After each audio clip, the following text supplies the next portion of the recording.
show off our progress on Invader.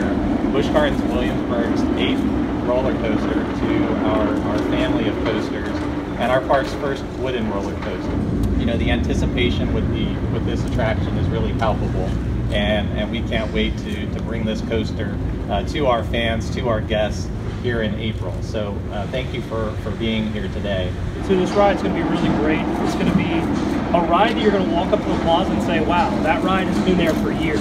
And with a ride that we can integrate in and be able to work around the log flume, work around the train tracks, work into this plaza area, to me always makes things really, really exciting. And it makes things different. And that's the effect that we want to do. We want to make you feel like Invader has been here forever. Nitty-gritty parts and pieces of this ride actually came from Gwazi down in Tampa, Florida. This ride is actually going to be an 8-car train versus the 12-car train that Great Coasters typically does. And so when we actually dial it down to an 8-car train, we can actually get a little more snappy, a little more twisted, a little more crazy with some of the shapes and elements that we do. And so this ride is going to feel kind of a little bit of, you're going to feel those snaps, you're going to feel those twists, you're going to feel those crazy elements while you're out on the ride. And those are typically dialed in because of that smaller train, and we can do those type of things. Again, like I said, the trains and the actual brakes and this gray bar that you see here, the lap bar release in the station, these are all recycled from Gwazi down in Tampa, Florida. It's a great way to kind of save a little bit of money on this ride, and it worked out well with the park when they came to us and said, hey, can we use these parts and make a whole new ride for Williamsburg? We said, absolutely. You know, we can't, it's a great idea. And so it just made sense to be able to use that.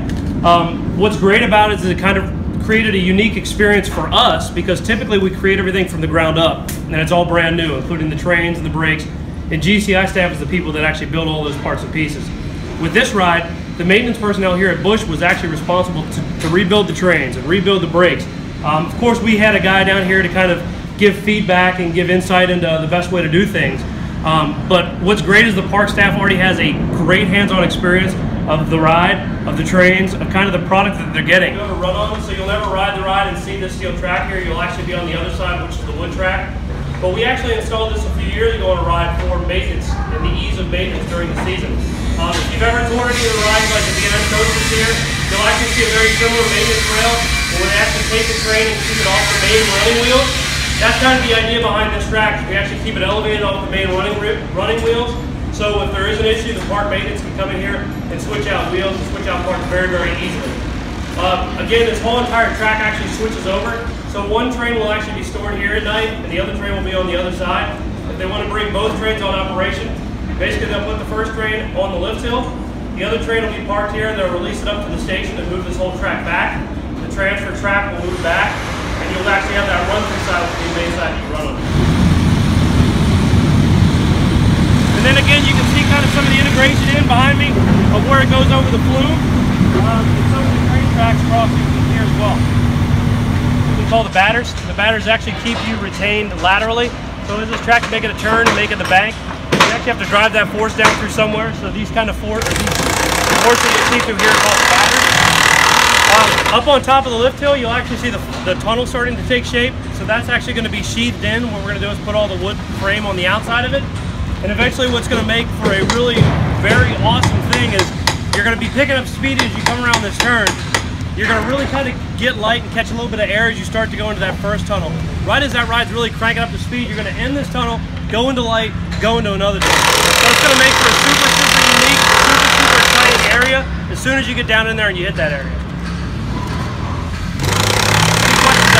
What are the degree turns? What do we have on this ride? I believe the maximum banking is out on the far side, and I think we get somewhere around 50, 55 degrees out there.